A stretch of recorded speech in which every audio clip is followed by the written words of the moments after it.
Hey guys! Today I'll be reading A Bad Case of Stripes by David Shannon. I hope you enjoy the video. Hey guys, and welcome back to Reagan's Reading Corner. Today I'll be reading you A Bad Case of Stripes by David Shannon. This book is so popular, so I am so excited to read it to you guys.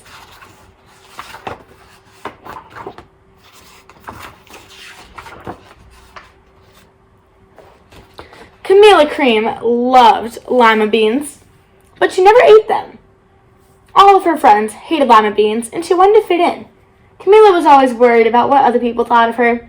Today she was fretting even more than usual. It was the first day of school, and she couldn't decide what to wear. There were so many people to impress. She tried on 42 outfits, but none seemed quite right. She put on a pretty red dress and looked in the mirror. Then she screamed.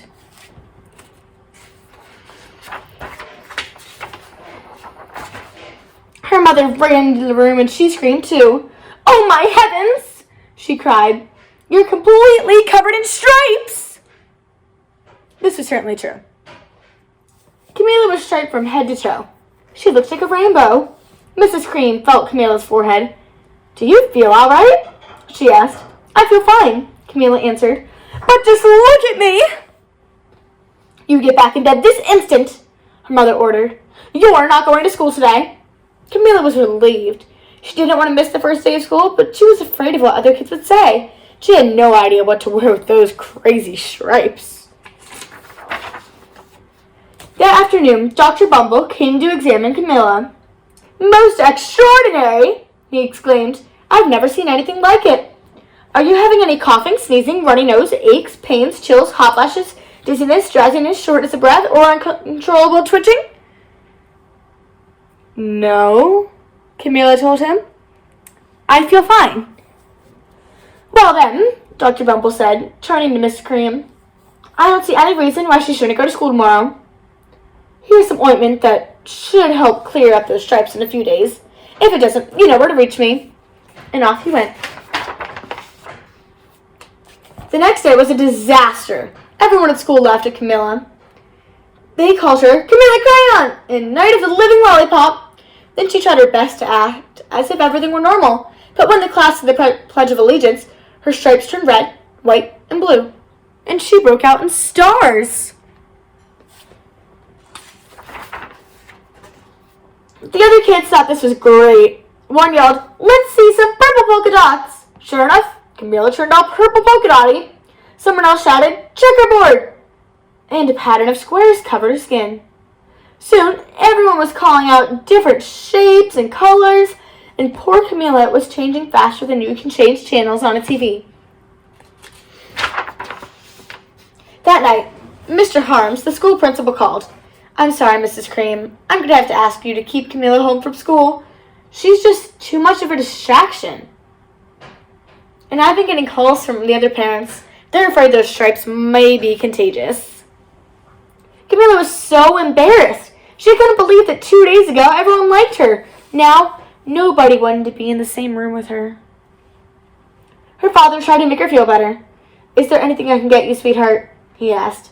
"No, thank you," sighed Camilla. What she really wanted was a nice plate of lima beans, but she had been laughed at enough for one day.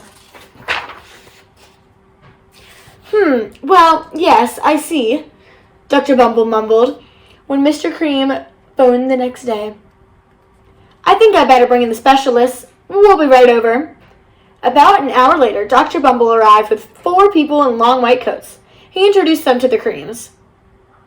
"This is Dr. Grop, Dr. Sponge, Dr. Cricket, and Dr. Young." Then the specialist went to work on Camilla. They squeezed and jabbed and tapped and tested. It was very uncomfortable. "Well, it's not the mumps," concluded Dr. Grop. "Or the measles," said Dr. Sponge. "Definitely not chicken pox," put in Dr. Cricket. "Or sunburn," said Dr. Young. "Try these," said the specialist. They each handed her a bottle filled with different colored pills. "Take one of each before bed," said Dr. Grop. Then they filed out the front door, followed by Dr. Bumble. That night, Camilla took her medicine. It was awful. When she woke up the next morning, she did feel different. But when she got dressed, her clothes didn't fit right. She looked in the mirror, and there, staring back at her, was a giant multicolored pill with her face on it.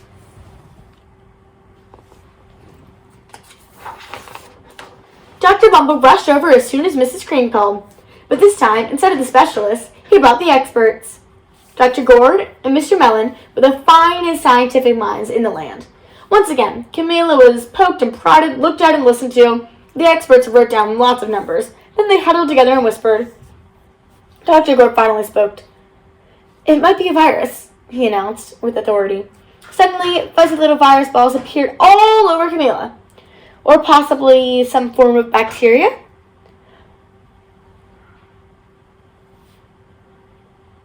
Or it could be a fungus, added Dr. Gord. Instantly, Camilla was covered with different colored fungus splotches. The experts looked at Camilla, then at each other again. "We need to go over these numbers again back at the lab," Dr. Gord explained. "We'll call you when we know something." But the experts didn't have a clue, much less a cure. By now, the TV news had found out about Camilla. Reporters from every channel were outside her house, telling the story of the bizarre case of the incredible changing kid. Soon a huge crowd was camped out on the front lawn. The Creams were swamped with all kinds of remedies from psychologists, allergists, herbalists, nutritionists, physics, an old medicine man, a guru, and even a veterinarian.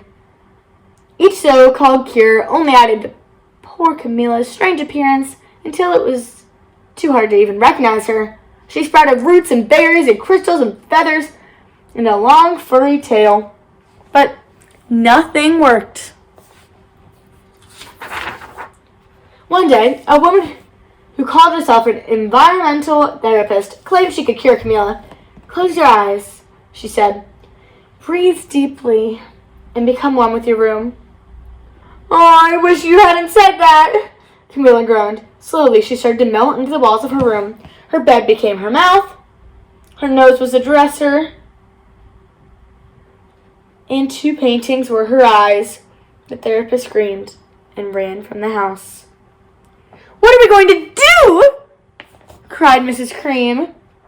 "It just keeps getting worse and worse." She began to sob. At that moment, Mr. Cream heard a quiet little knock at the front door. He opened it, and there stood an old woman who was just as plump and sweet as a strawberry.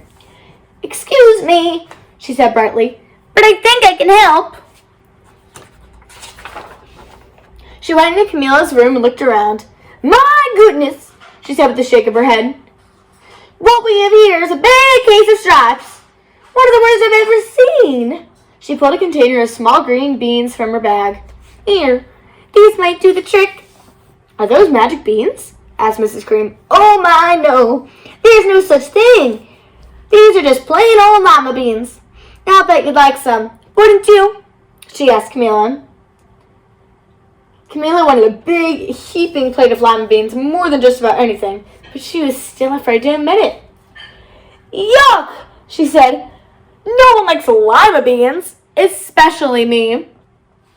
"Oh dear," the old woman said sadly. "I guess I was wrong about you." She put the beans back in her bag and started towards the door. Camilla watched the old woman walk away. Those beans would taste so good, and being laughed at for eating them was nothing compared to what she had been going through. She finally couldn't stand it. "Wait!" she cried. "The truth is, I really love lima beans." "I thought so," the old woman said with a smile. She took a handful of beans and popped them into Camilla's mouth. "Mmm," said Camilla. Suddenly, the branches, feathers, and squiggly tails began to disappear. Then the whole room swirled around. When it stopped, there stood Camilla, and everything was back to normal. "I'm cured!" she shouted. "Yes," said the old woman. "I knew the real you was in there somewhere." She patted Camilla on the head. Then she went outside and vanished into the crowd. Afterward, Camilla wasn't quite the same. Some of the kids at school said she was weird, but she didn't care a bit. She ate all the lima beans she wanted, and she never had even a touch of stripes again. I hope you guys enjoyed A Bad Case of Stripes by David Shannon, and I hope to see you guys next time on Reagan's Reading Corner. Thanks for watching. Bye! Make sure to like and subscribe down below.